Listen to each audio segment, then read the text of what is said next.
Today I am here with the Russian philosopher Aleksandr Dugin. In this interview, we intend to go over some of Dugin's well-known concepts and also some of his less spoken of concepts. Here we're going to go into his fourth political theory. We're going to start off with that. So before I begin, Mr. Dugin, could you please give us an overview of what the fourth political theory is? So it is not easy to explain in some words. First of all, hello, everybody. So fourth political theory is based on the historical analysis of political ideologies. First fundamental remark consists in the fact that all main political ideologies, liberalism, communism, and fascism or nationalism, all of them have Western modern roots because they pretend to be universal, communism, liberalism, nationalism, but in the reality they belong to very small portion, this very small period, historical period and geographical area. It is all three political ideologies appeared in the West European modernity, and they pretend to be universal, and that already creates many contradictions because if we are presumed to be free and to have the possibility to choose what belief or disbelief, so we need to have much broader context in history and geography than European modernity. And three political theories, liberalism, communism, and nationalism, they don't cover all the possibility. They belong to the very small part of the human history, of human population. They totally disregard non-Western political experience or pre-modern Western political experience. And that's already is very suspicious. I think if we take in consideration the very nature of three political theories, liberalism, communism, and fascism, it is already something colonial in that, something racist, something ethnocentrist inside, if we are obliged to deal only with these three political ideologies. So a fourth political theory from the very beginning, from the start, advocates the possibility to go beyond these three political theories. So the main goal of fourth political theory to secure the ground, theoretical, epistemological ground for something outside of the Western political modernity with its three main branches, main currents. But if we, for example, return to very narrow, in the reality, indeed, very narrow space of Western modernity, so we could follow development and dialectic of these three political theories, because all of them pretended from the very beginning to incorporate the future. All three of them, communism, liberalism, fascism, pretended to bring with them the image of the future. And the fight between these three political theories was precisely the meaning of the 20th century. The communism, fascism, and liberalism, they fought each other precisely to define who is the real heir of the modernity and to whom belong the future. And the result of this 20th century was univocal, was very clear, because first of all, third political theory, fascism, nationalism, has lost the struggle against a union alliance between first political theory, liberalism, and second political theory, communism, and got out from his history. Fascism after Second World War doesn't exist, and there was only two political theories, first and second, liberalism and communism, and that was the meaning of the Cold War. And finally, liberalism has won over communism. And in 91, the communism was over, and with the collapse of the Soviet Union. And so, by the end of the 20th century, we see that Western political modernity is represented by only one political ideology that became global. So the Western civilization, modern Western civilization, became uniquely liberal, and everything that challenged this victory of liberalism was considered to be something like residues, something like rests of fascism or communism, or something totally obsolete, something that has no right to exist. And that was very interesting turn in the political modernity, and that is precisely in that moment when fourth political theory appears. And that the victory of liberalism has shown the real totalitarian, racist aspect of this ideology that was judged to be in defense of freedom, comparing with the fascism and communism. And I agree, liberalism is more liberal, more free than totalitarian systems like fascism or communism. But when there is no more formal enemies, as well modernist, as well Western, because communism and fascism both are Western, they are part of this political modernity. But when they disappear, liberalism has shown that liberalism itself is totalitarian system, racist, trying to impose its own principles as something universal on the global scale. It is known as globalization. So, fourth political theory, to be short, represent a kind of rejection of this liberal totalitarianism. And in this figure of political liberalism, it is rejection of all political modernity. It is not just a return to Western modern alternatives to liberalism. It is not the return of communism or to nationalism. It is an invitation to reject radically universalist pretensions of this global totalitarian new liberalism, new democracy, so-called democracy.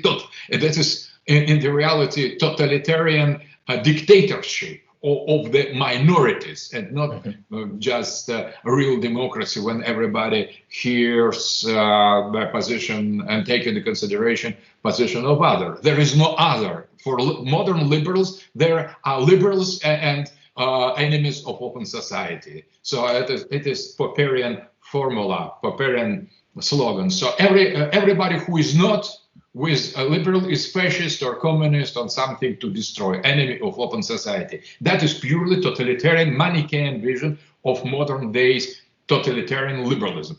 And rejection, but the main sense, the main direction of the fourth political theory is rejection of liberalism without falling into the trap of other two alternative political, Western political theories. So it is not communist, neither fascist nor nationalist critics of liberalism. So the idea of fourth political theory is to find the ground outside of political modernity. For example, appealing to pre-modern experience of the West, or trying to find that source of inspiration outside of the modern Western culture. For example, in the Asian society, is in pre-modern Western Middle Ages culture. So everybody, or in postmodern project.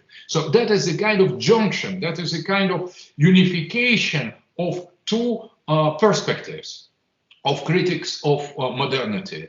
Pre-modern critic of modernity and postmodern critic of modernity. It is not just archaic return to the pre-modern situation. It is rehabilitation of pre-modern values of middle age structure of Western culture, and acceptance of non-Western type of political organization. And at the same time, the radical criticism may be following some interesting lines of postmodernism, the radical criticism of modernity as such. That is more or less forced political theory. And the last point that should be mentioned, I think, that is the change of the subject, because each political theory has its own artificial subject. Liberalism puts in the center individual, communism the class, and fascism nation, state, or race.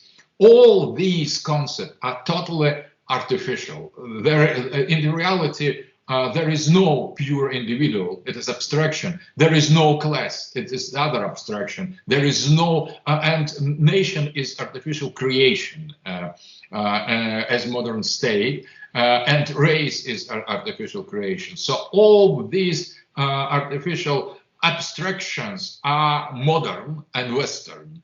And how we could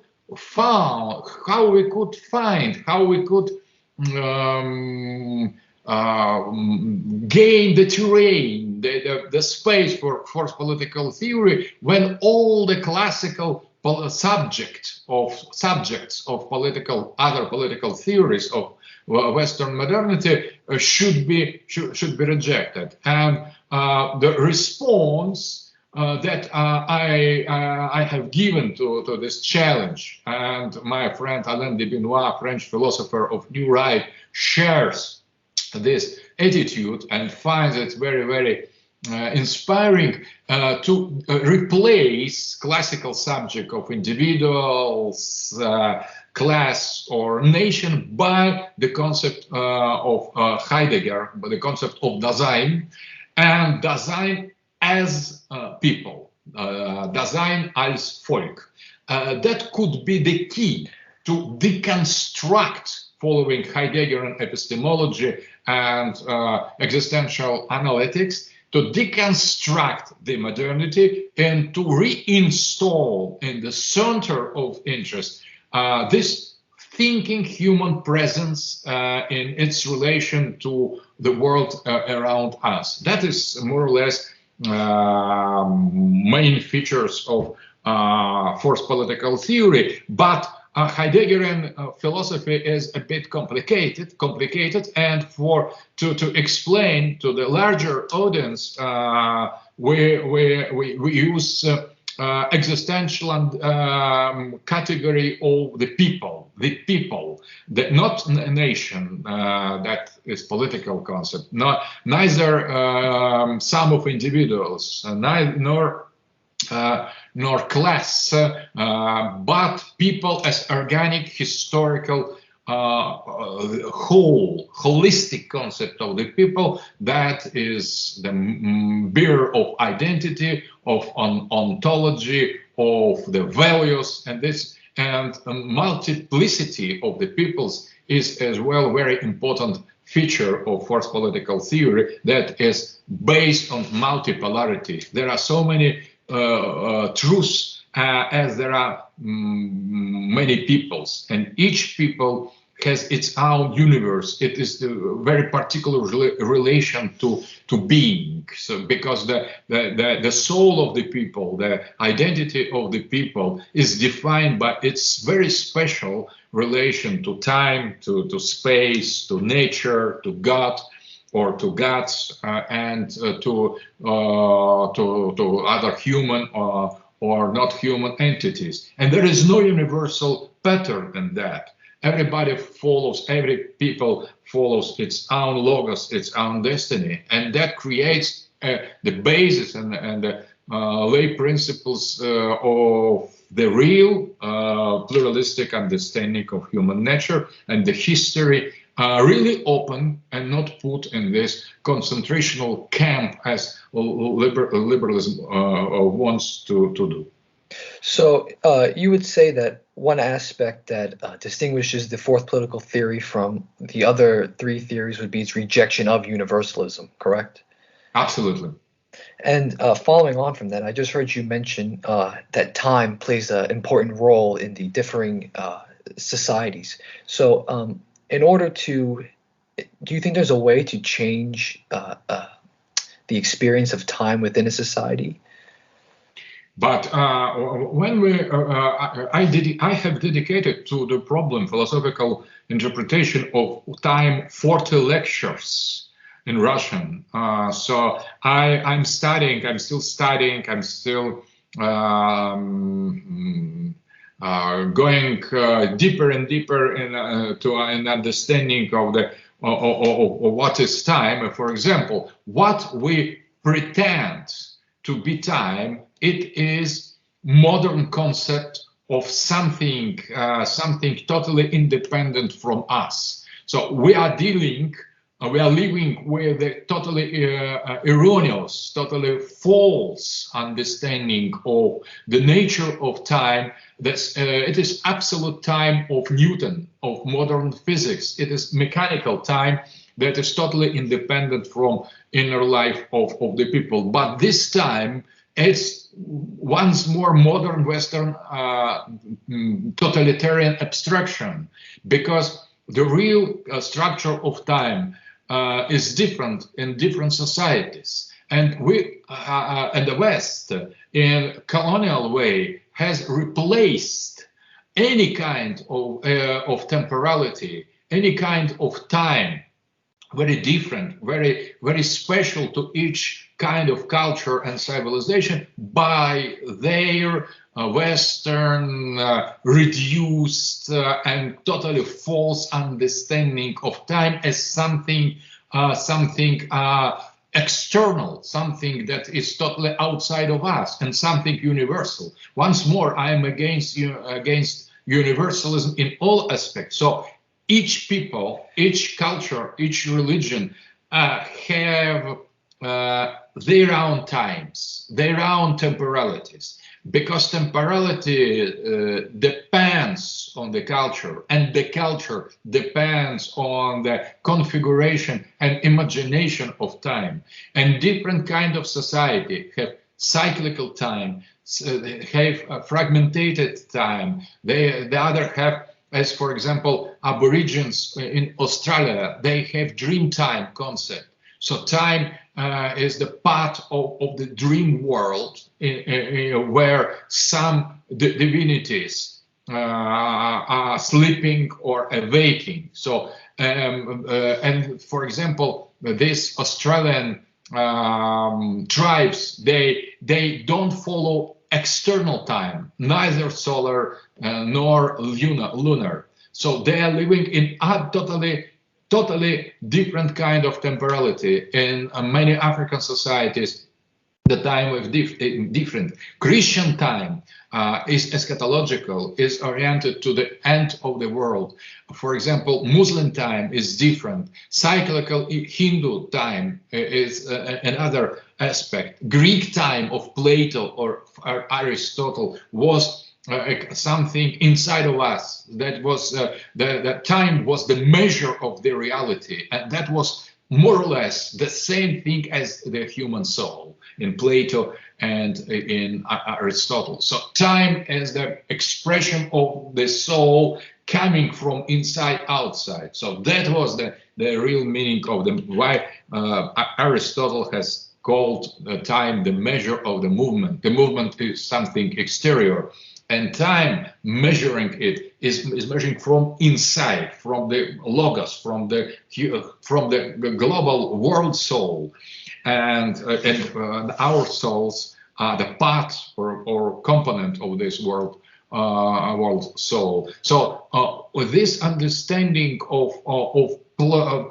multiplicity of temporalities, that is the basic principle of fourth political theory, and I think that all knowledgeable, all competent anthropologists would agree with myself. It is a great gap between the anthropological knowledge of the modern West, very correct and very true, and the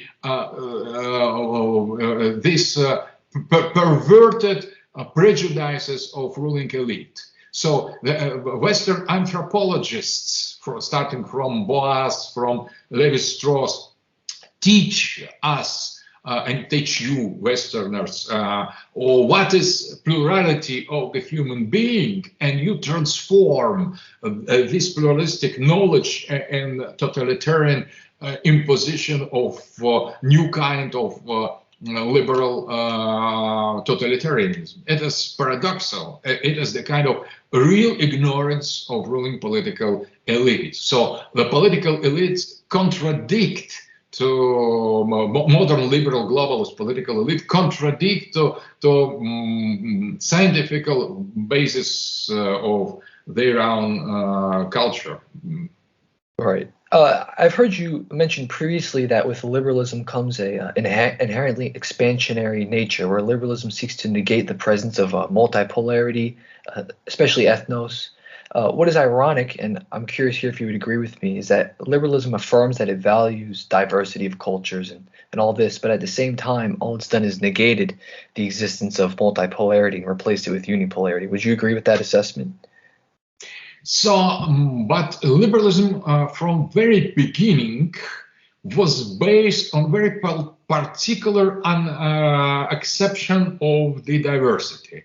That was exception of diversity between only individuals. That started with pre-liberal concept of Thomas Hobbes and John Locke, who was, by the way, the father of liberalism, and all kind of diversity was accepted only on the premise, only on the basis, on the basis that we consider all this society as artificially constructed from individuals. They represent the kind of the last reality. And when we speak about collective identity, in that sense, all liberals were intolerant, because the main idea of liberalism to destroy any kind of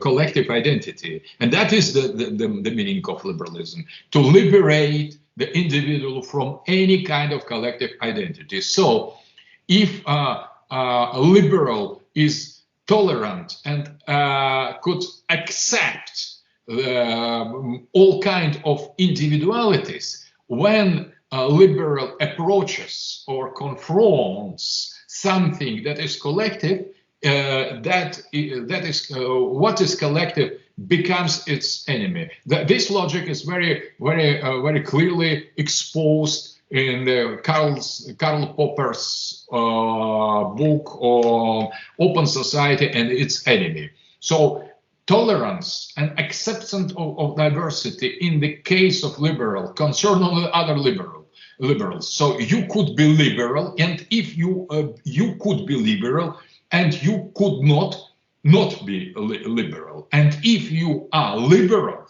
like the other liberals. So in that sense, I grant you the possibility to be different and to practice some kind of different modes of life and so on, but only on the condition that you agree that the last reality of the humanity is liberalism. That is purely totalitarian, hypocritic, and paradoxal attitude. For example, we know that George Orwell mocked Soviet Union with the slogan, every animal is equal, but some of animals on the animal farm are more equal than other. So liberals accept everybody on the condition that they are also liberals. It is just Right. the other side of the coin. And I think that that is precisely when liberals encounters non-liberal or collective identity, all tolerance disappears. Cancel culture, terrorism, and killing becomes the main rule. So why, for example, Biden hates Putin and Russia? Because we are different. And where is this diversity and pluralism? And we are different. We have different principles. We have different understanding of human nature, and that is why we are considered to be enemy, because we have no right to be so different. So everybody is accepted on the condition that everybody is equally liberal. Not Right. equal in any sense, but equally liberal. But if you agree to be liberal, you could choose to be left-wing liberal, right-wing liberal, but you are obliged to be liberal. That is liberal big brother who says so. So yeah, essentially you can be liberal so long as you stay within the liberal paradigm, essentially, right? That's what they're saying. Yes. Everybody, not only liberals, should stay in the liberal paradigm. Everybody, according to liberals, should stay in liberal paradigm. It's the unique truth. That is absolute religious truth of liberalism. I think liberalism is kind of secularized religion of individualism, and that is atomism, a kind of social atomism. And that explains everything. Why, for example, they defend so much homosexuals, transgenders, and LGBT? Not because they are themselves such perverted creatures or suffering creatures from this perversion. They defend the principle that every collective identity, including sexual one, should be optional, should be based on the individual choice, and that is ideology that has nothing to do with some modes of life or sexual preferences. It is pure ideology, and that is promotion of the pure individualism as a religious value, and that is very, very particular. And they don't stop here in the defending equality of the genders or this gender optional attitude, non-binary they call it. But I think they are going further, and they would recognize the subject, the personality, in non-human species and machines and artificial intelligence. And next and last step of liberalism will be post-human liberalism, and they defend the robots' right, cyborgs' right, as in the films. That was already prepared, and the main, the most of the fantastic scientific fantasy from previous centuries. Now they are realized that they are here. So I think that we are living in the time of the last human. Next page of the history of liberalism will be post-human, and the same liberal will fight for the robots' right as they fight today for homosexual, gay marriage, and so on. Right. And I've also heard you mention that there's a difference between liberal democracies and other forms of democracies. Could you expand on that a little bit? So for liberals, the only democracy is liberal democracy. Or everything that is not liberal is not democracy, and their discourse stops here. But I think it is totally unjust, and that is racist, and that is very totalitarian attitude. For example, I am in favor of collective democracy. For example, when there are collective entity as community, for example, people, that I like very much the definition of democracy of Arthur Müller-Vandenbroek, German philosopher of so-called conservative revolution. He has defined democracy as participation of the people in its own destiny. I admire this saying. I admire these words, and I think that it is precisely what I understand as the real organic democracy. If the people participates really, and not necessarily with parliamentarian elections, but if the people feels that he is inside of the destiny, he is living creature inside of the time, and the people has part in the history and in time. That is democracy. It could be compatible with monarchy, with some religious or theocratic form. It could be compatible with secular form. It could be compatible with empire, with hierarchical society, or with some kind of egalitarian community basing on the consensus, not on the hierarchy. So there are so many kinds of democracy outside of liberal democracy. And by the way, it is funny that I have spoken with Francis Fukuyama, proposing to him to give definition of new liberal democracy of modern days, contemporary, and he has said that is the rule of minorities directed against majority. So in the I think 100 years ago it would be scandalous to affirm something like that. That democracy is not the rule of majority, and that is rule of minorities against the majority, because majority could always choose Putin or Hitler or someone else. So the majority is always suspicious because majority is some collective identity, has a collective identity, and modern days democracy as the war against the society, against the people, against the majority, led by minorities. But I think that is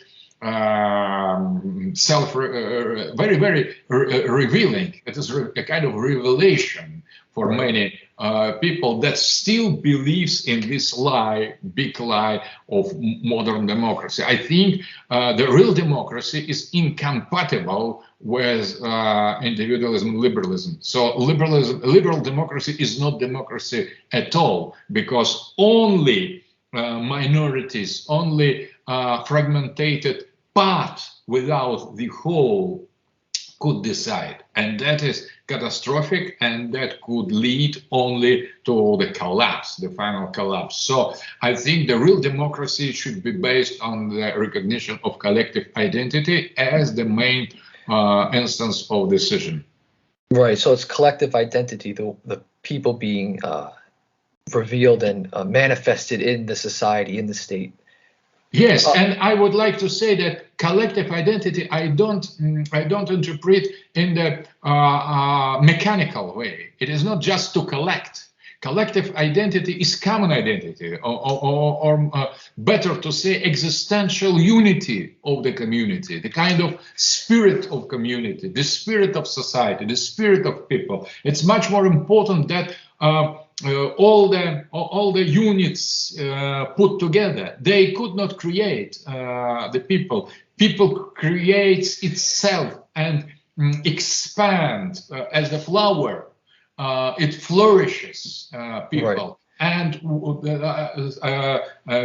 units, citizens or individuals are just the part of this beautiful flower with beautiful logos inside.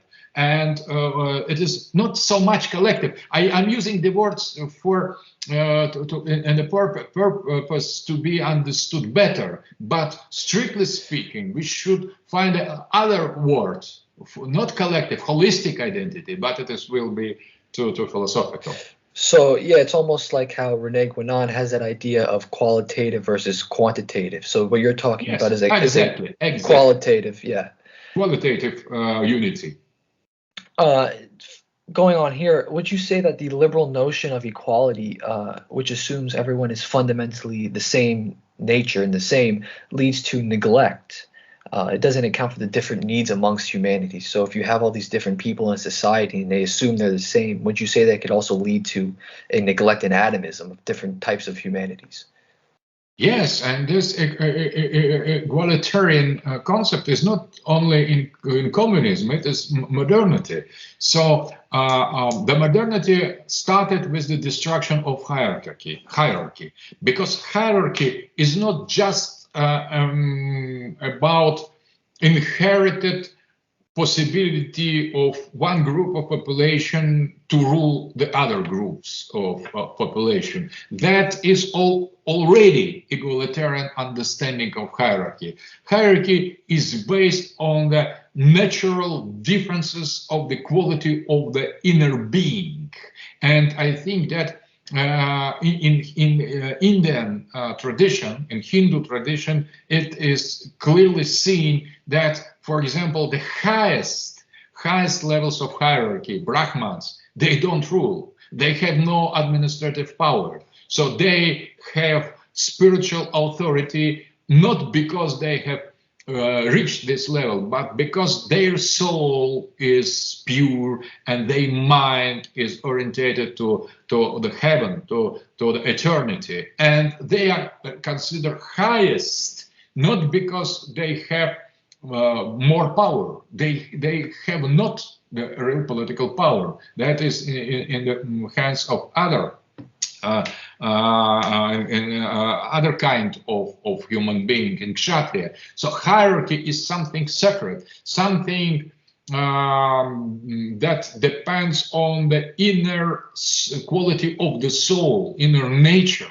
And in traditional society, the distribution of these positions in the society reflected the structure of the soul, and that there was a kind of similarity or identity between the state and the soul, between being and the man. And in that sense, in Platonian Republic, we see a Western example of how we should understand hierarchy.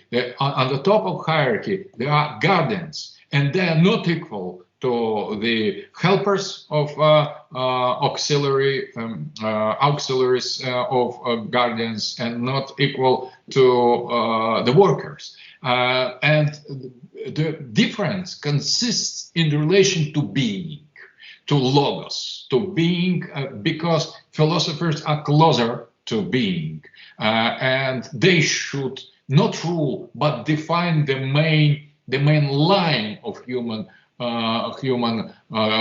collective life of human society, and the other should be disciples of these philosophers or Brahmans, and the most devoted to the brave exploits, the warriors.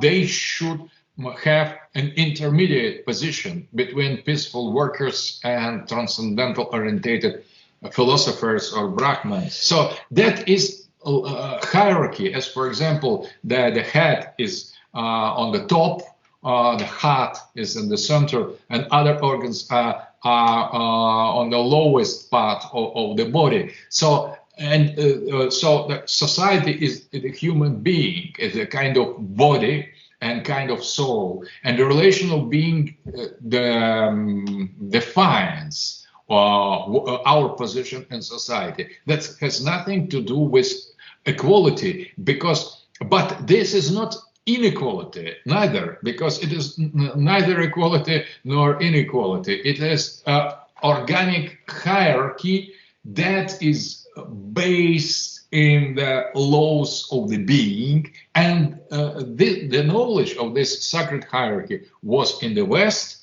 before coming of political modernity and still exists in the East, and that it is not about exploiting one group of population other. The real inequality comes with capitalism, because the rich people, they have all and poor people have nothing. When you make the only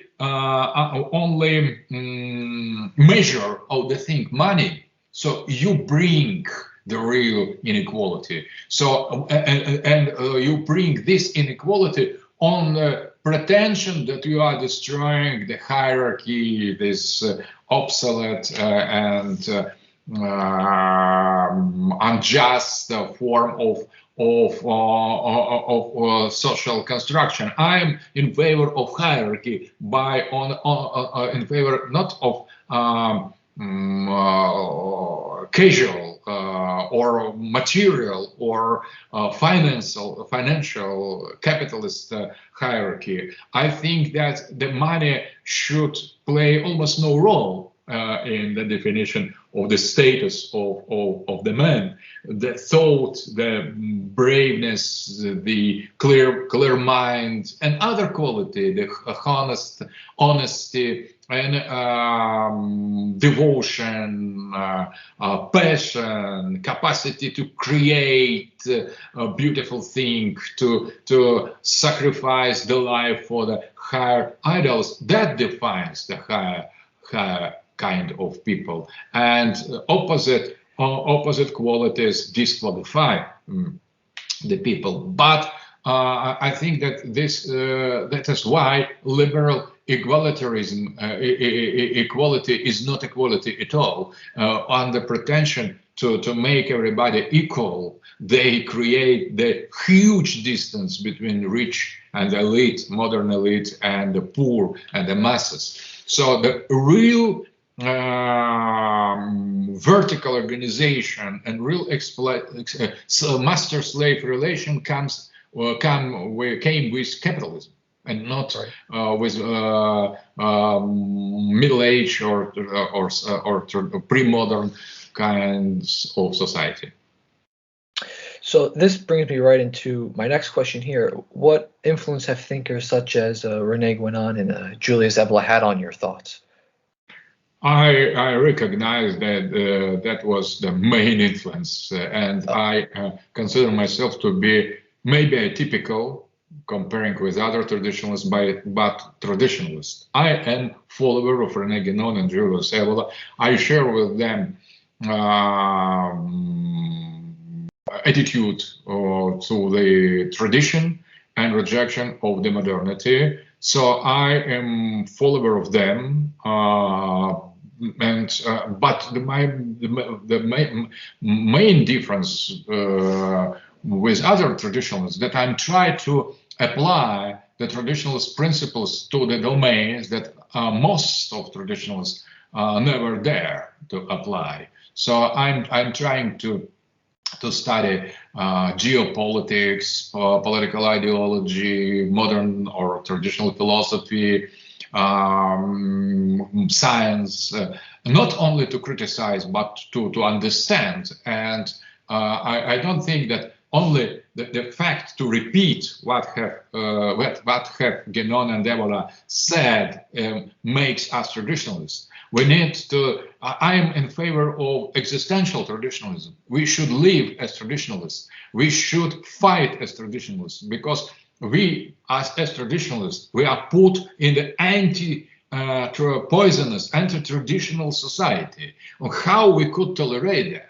We could not live here if we are really part of tradition. So we should fight against modern world as a wall of fault, and we should follow Guénon and his radicalism and rejection of modernity, and to organize our life in accordance to these principles. I am active or offensive traditionalists, not only defensive and passive. That is the main difference. So yes, essentially, we need to take a traditional attitude and apply it to things that traditionally they've not been applied to in the modern world, essentially. Exactly. We don't belong here. We don't belong here. And every real traditionalist understand that from the very beginning. It is not just kind of education. To not belong here is existential, ontological, metaphysical feature of the real traditionalist. And every traditionalist recognizes the other traditionalists, real traditionalists, immediately. We don't need long discussions concerning modernity because we don't belong here. We belong to the world of the sacred, or sacred, of the tradition, and we are put in the reality that has nothing to do with the normal world. So we should fight until the end, until the last drop of our blood against the reality we are living in, because that is anti-reality, that is illusion, that is the worst of illusion. All manifestation, as Guénon has said, is illusion, but we are living in the most illusional illusion. We are in the hell, and we don't belong here. We are not from the hell. We are in the hell, but we are not from the hell. So our difference, and that is a main mark, the sign of the soul of traditionalists. Right. And going on from there, what influence have thinkers such as Heidegger and Plato had in your philosophy? Because I often know that both people take Heidegger and Plato to be kind of opposed to each other, but you seem to kind of bridge them in a way. So first of all, I admire both. For me, Plato is the first philosopher and Heidegger is the last. I think that Plato is the perfect manifestation of Apollonian logos, and Heidegger is the disciple, pupil of Dionysus, following Nietzsche. Nietzsche called himself the philosophical disciple of Dionysus, and Heidegger was as well. So there are two ontologies. Both of them are traditional, both of them are sacred. Vertical and horizontal. Both are not materialist. One transcendental, as in Plato, and the other immanent, as in Aristotle or phenomenology or in Heidegger. So I admire both, but I wouldn't too easy reconcile them. I don't think that we should do that. So we should accept the differences. We should deal with the thing that we should live with contradiction. Contradiction is the way to get to the real truth, and we should avoid something when everything is too easily fit together. For I think that we shouldn't reconcile Plato and Heidegger. We could follow both of them with the same inspiration, with the same faith and admiration, but not trying to put them together and to say, oh no, between them there is no contradiction. There are contradictions between them, and that is the richness of the philosophy, the richness of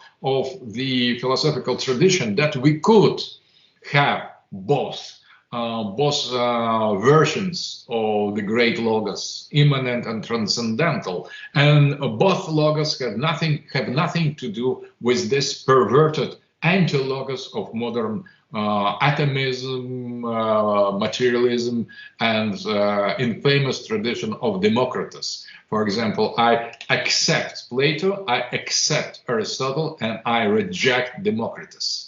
Atomism, materialism, Epicurus, for me, they are representative in antiquity of the modernity. They are modern thinkers, as well as Lucretius.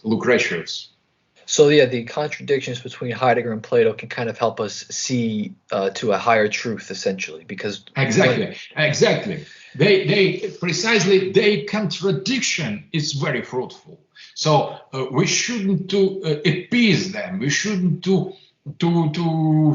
delete this contradiction. But that is a kind of illumination of the highest, in the Plato's case, of highest horizons of verticality, and in case of Heidegger, the most concrete reality of our presence here. So Plato starts with presence there, to be present there, and Heidegger starts with to be present here.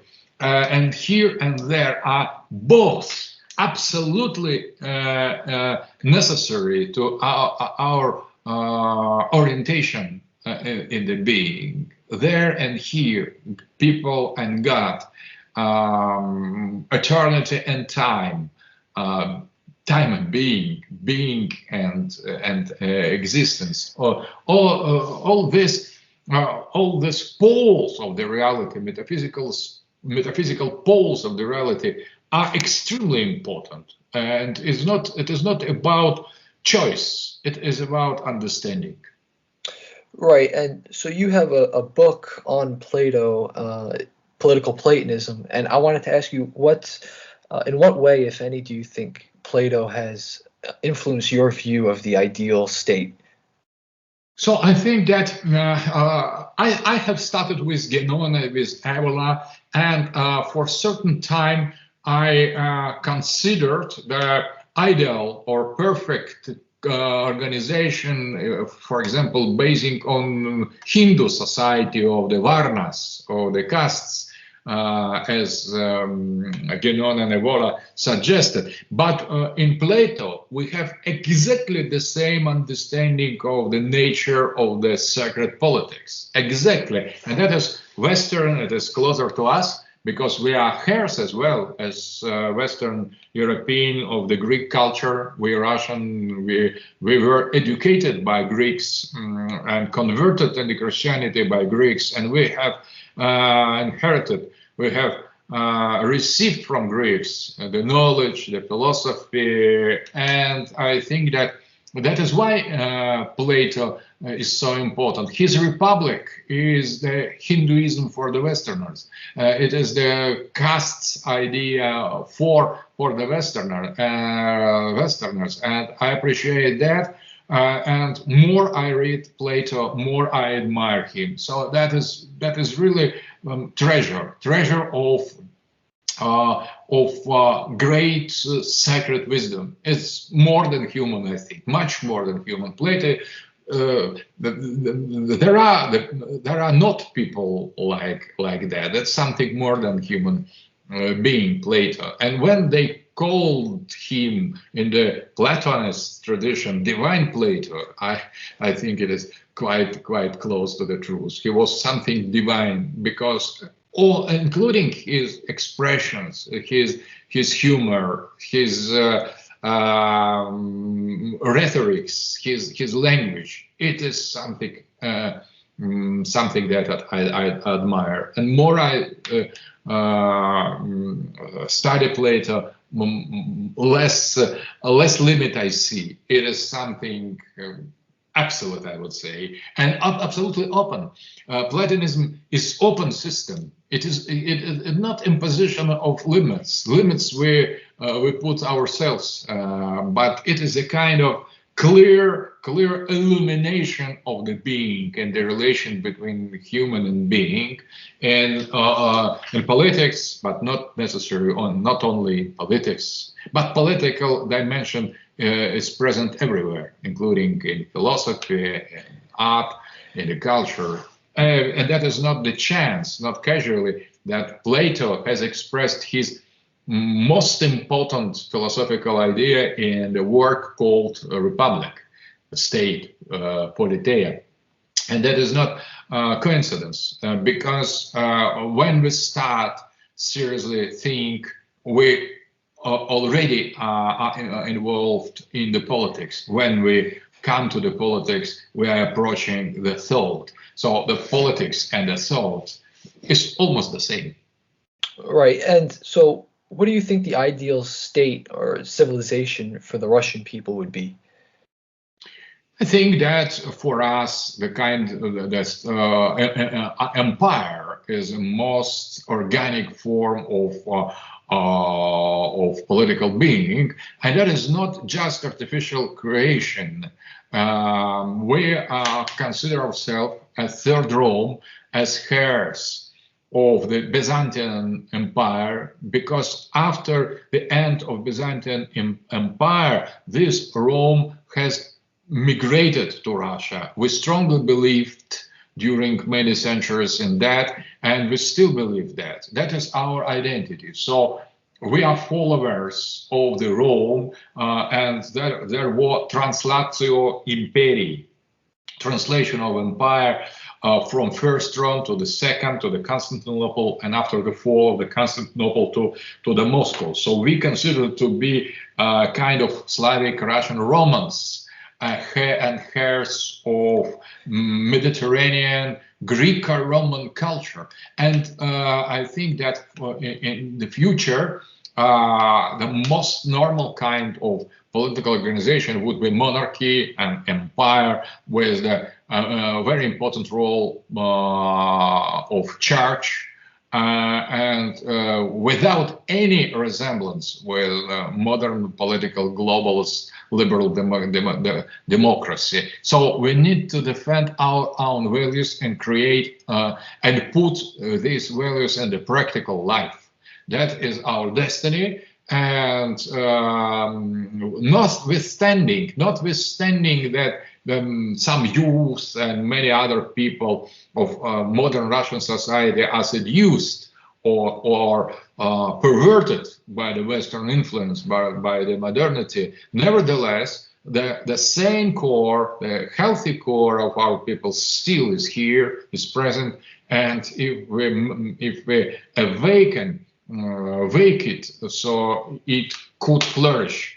And that is our mission, predicted by the elders, by the Russian starets, that at the end of the time, Russian Empire will be restored as the katechon, as the keeper, as the main obstacle to the devil, to the Antichrist, to come in the reality. Our religious people still believe in that, and still believe not only in our mission, but as well in our state, because we understand the Russian state as something sacred. It's not just artificial creation from below. It is given us by God and by destiny and by providence, and we need to use it properly. So in the 90s, a lot of people associated you with the National Bolshevist Party. And I'd imagine now that because you are a traditionalist, you would reject this ideology completely. And my question for you is, what led you to become more of a traditionalist throughout your ideological development? So National Bolshevism was my idea, was my concept, because I've tried to find inside of Soviet openly anti-traditionalist period something that was in connection to the deep and hidden identity, secret identity of our people.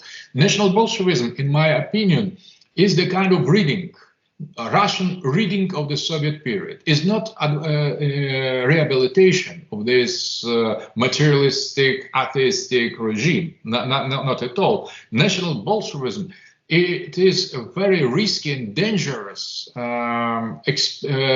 journey to the collective unconsciousness of the Soviet people in order to find there the roots of the sacredness that have granted creation of great Soviet empire with the wrong ideology, but with some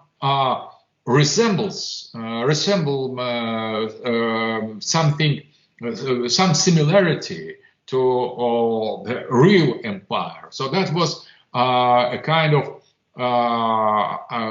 upside down empire of Stalinism, but still that was against liberalism, against the West, against the modernity, modern West, and that was reading, National Bolshevist reading of the Russian history, of the Soviet history with the Russian eyes. That was main idea. But the movement, young movement, was also based on the anti-liberalism and the idea to join right and left anti-liberalism in order to overcome it. And that gave very interesting artistic inspiration, cultural, some kind of style.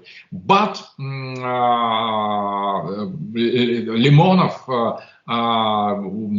didn't share my idea. He tried to create some radical extremist youth organization, and that has caused a kind of deviation of the main idea to some kind of contradictory position. And the end of the Russian National Bolshevism was in the alliance with the liberals, because everybody is accepted in National Bolshevism except liberals. But when Limonov, by circumstances, by purely opportunistic reasons, has concluded the anti-Putin alliance and pact with liberals, the worst pro-American, the spies. So that was the end and discreditation of the movement.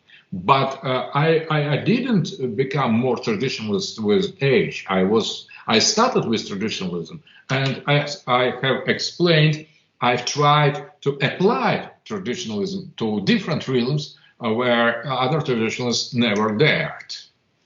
All right, I see. And speaking once again here about liberalism, what role do you think NATO plays in pushing liberalism, if any? So now, where are the NATO bases? There are LGBT plus today and posthumanism tomorrow. NATO is not only a weapon or tool of Cold War. It is the weapon of the globalism today. NATO is not defense of the West against the other. It is the instrument of expansion. So NATO is military branch, military hand of globalists today. And I think Trump was totally right that NATO has no reason to exist except to serve to globalists as their weapon. So America is, as national country, should defend itself. Europe is totally different geopolitical entity. So NATO has a reason only and hatred to the other, and the other today are Russia and China. So the only reason to NATO to exist, it is the will to destroy ourselves. So right. That, in my opinion, that is military manifestation of the liberalism. Otherwise, It should be disbanded just after the end of the Cold War, after the destruction of Warsaw Pact, because that was the instrument of Cold War, and there was no more communist camp, so NATO should be destroyed, and it's still here because it is not about communism. It is about Antichrist, I think. That is the only one reason for NATO to exist, to serve the tool and weapon against Katechan. Right. It's the foot soldier of Satan, essentially. What role do aesthetics play in the fourth political theory? I think that this aspect of fourth political theory isn't yet developed fully. So I would give an example. What I would consider to be something like fourth political theory in aesthetic. It is combination of postmodern electronic music with the folk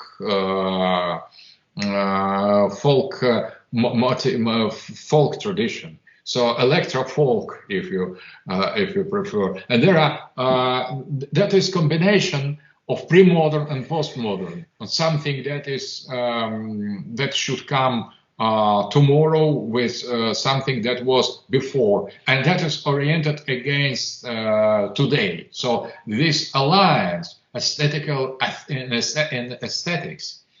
between yesterday and tomorrow against today, that could serve as a key to understand or to develop fully aesthetical aspect of fourth political theory, but it is only in the stage of germination. It is not yet fully formed, fully born.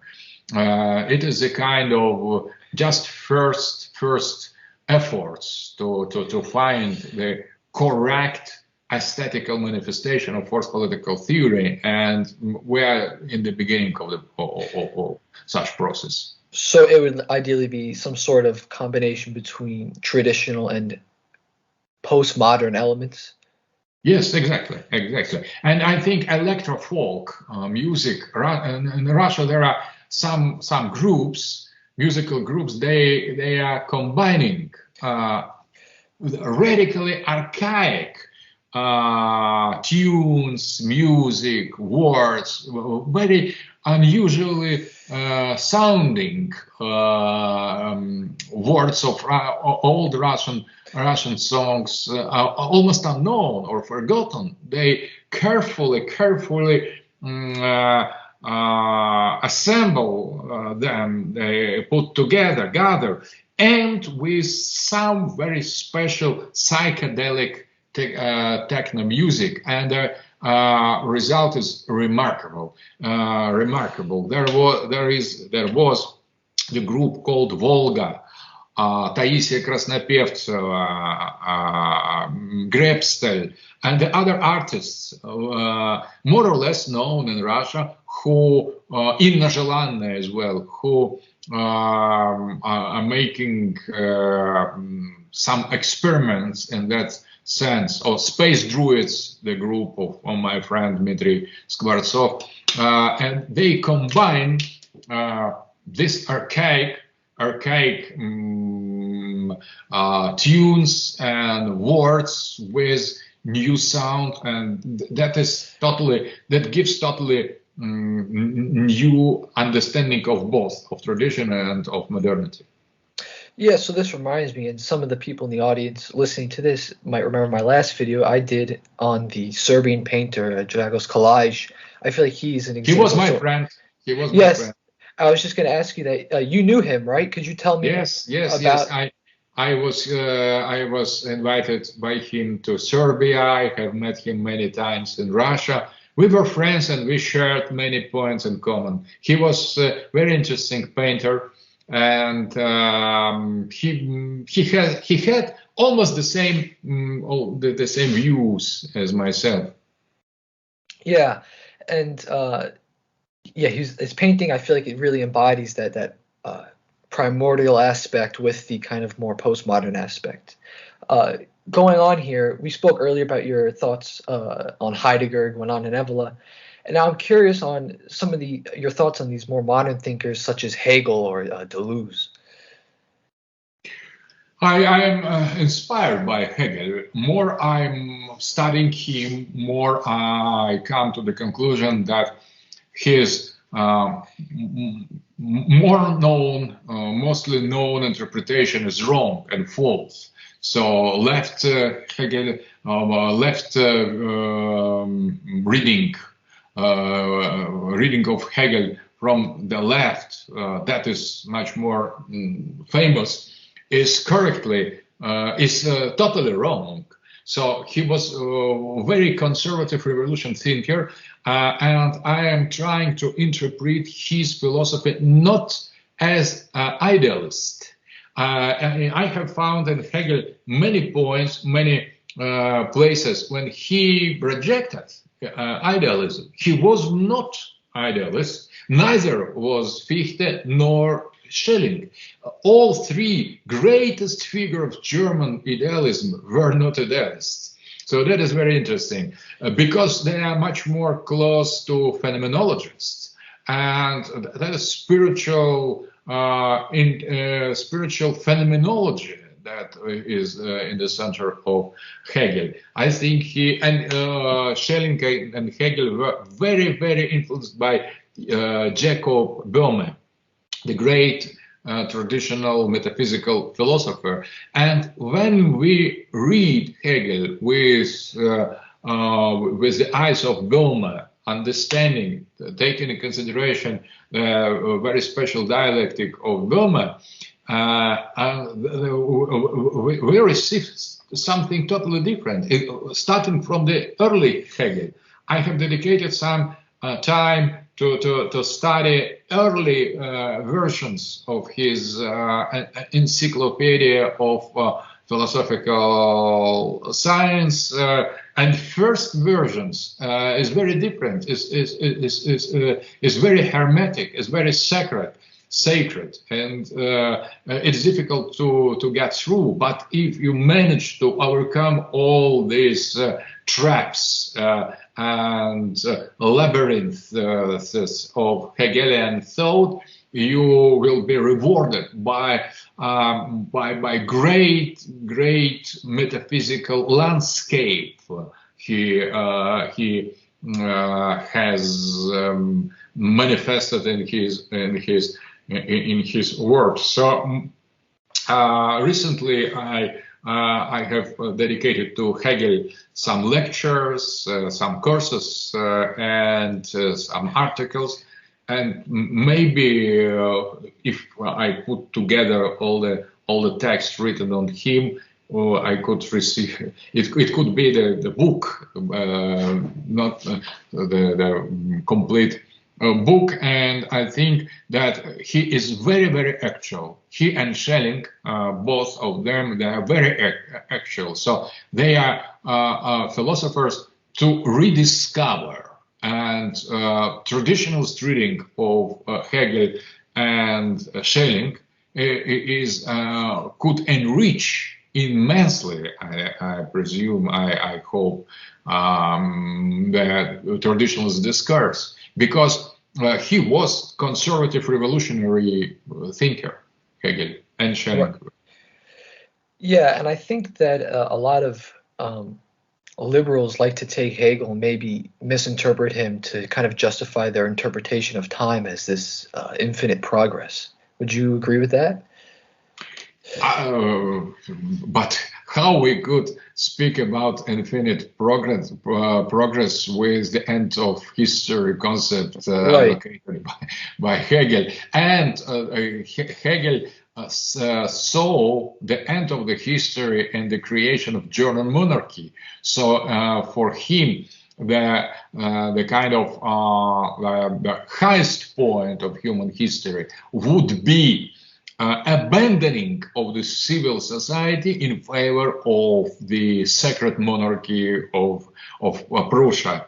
So I think there is nothing liberal in Hegel. There are some aspects that communists have usurped. They have stolen from Hegel some concept and they have perverted them.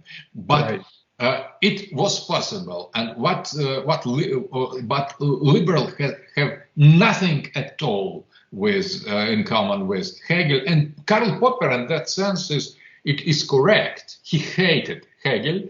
Normal liberals should hate everything and everybody, starting from Hegel, Plato, and Hegel, precisely as in the Open Society and its enemy. That is very, very nice book. It is a little bit liberal punk because Karl Popper hates everybody who is not himself and not liberal, and do it openly. And that is why we have Soros. That is purely crazy, mad, old liberal that hates humanity because they don't fit to.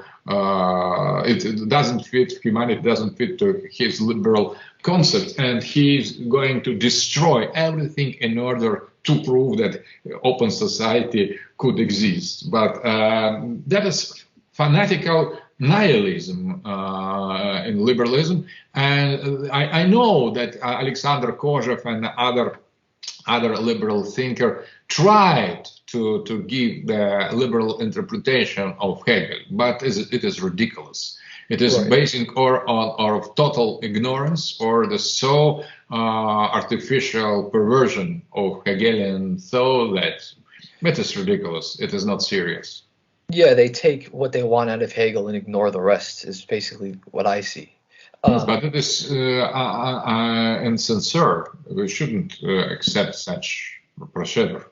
Right. And what I wanted to ask you, speaking of liberalism, in another interview, I believe it was on a Canadian TV show, you were speaking about it was with Michael Millerman. You were talking about the totalitarian aspects of liberal education.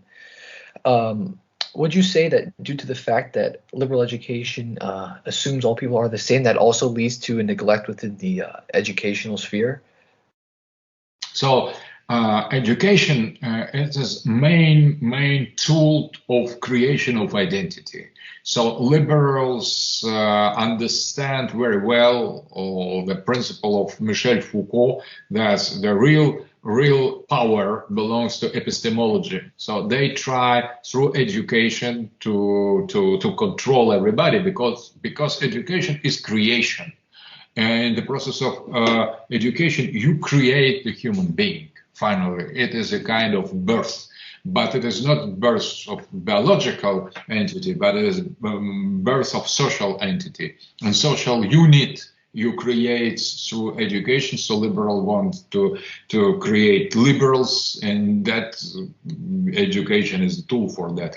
But little by little, the strategy of liberal education comes into full contradiction to the traditional education of the Western culture, because traditional education was liberal arts, and that served to nothing in the practical life.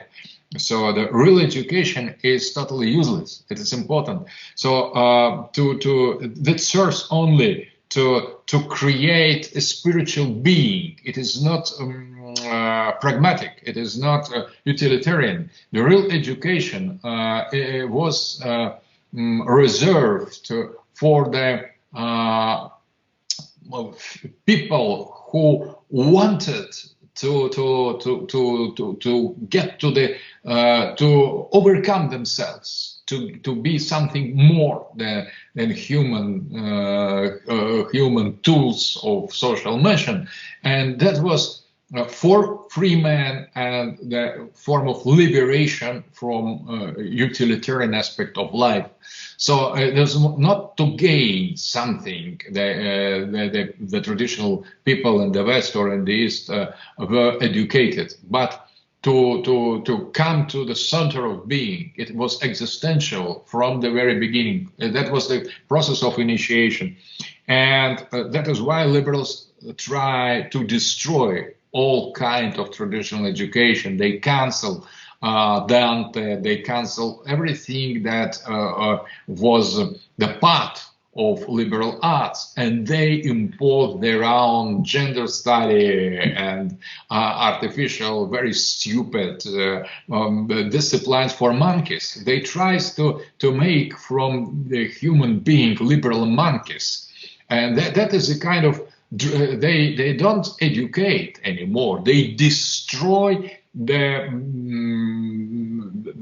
organic structure of verticality in human being. They impose the perversions. That is just destruction. It is not. They don't make any kind of building. They don't create. They don't construct. They deconstruct. They destroy with their education. They make finally with their procedures seek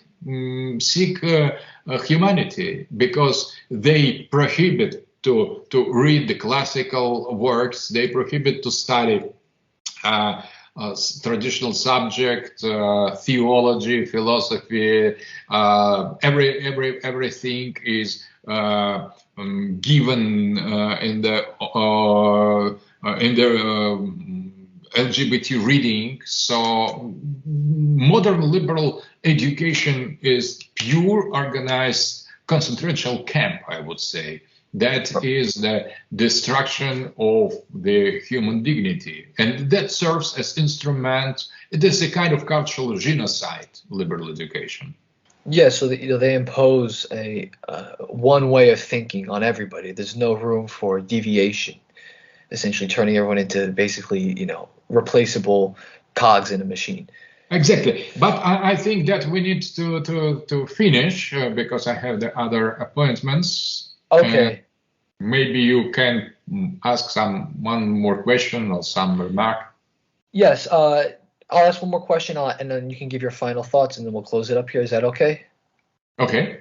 Okay, so you reject universalism, as especially the idea of one civilization imposing their ideals on another. Now, would you say that there is also within your philosophy a kind of universalism in the sense that we all universally should agree not to impose universal ideals on each other? So in that sense, there's one value that everyone can agree on. Is that? I don't think that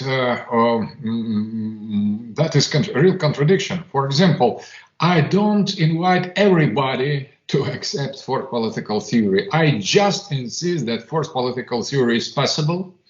And I just insist that people who share this attitude and who reject liberal universalism could do that. And we don't need permission to do that. It is our will, and it is our desire, it is our nature that speaks through this rejection of the liberal universalism. But I think that universalism is as well as ethnocentric attitude to the reality is something very deeply rooted in the human society. So every, including smallest society, they consider themselves the center of the world. So what is the really dangerous in the globalism and the global liberal universalism? It is the kind of measure. It is totally the measure. It is main scene in Greek culture was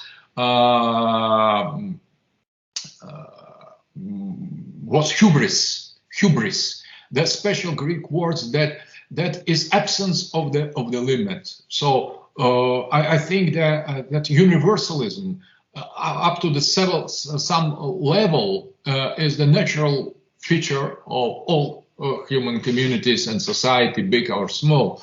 But in globalist universalism and liberal universalism, there is no measure anymore. That is outside of any boundaries. That is deleting any logical and reasonable frontiers, borders.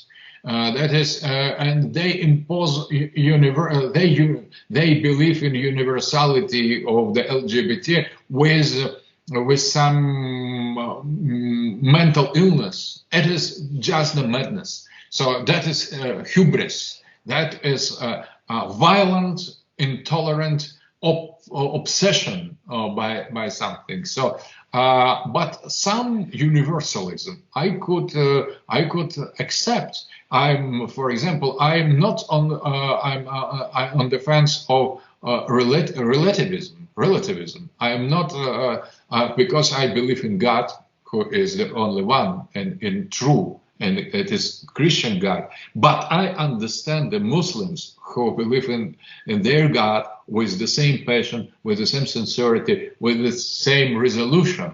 That creates a kind of theoretical contradiction, but I don't like to solve it in an artificial way. I think that we should follow our path to our God, and who is absolute and who is universal, and we will be rewarded. And so we should think about our own our way, and we should give the other the possibility to follow their ways. We should not oblige them. We should not violate their free will. And I believe strongly in free will. So at the same time, that is nothing against the existence of universal absolute. For myself, the things are easily compatible. Mr. Dugin, thank you for joining me today here. We didn't get to all the questions. I do have some more. Maybe we could, if you're interested, we could do another interview. This was very enjoyable. Okay. In some time, we could repeat that. Thank you. Yes. And if you have any final remarks, please go ahead. Best wishes. Okay. Thank you.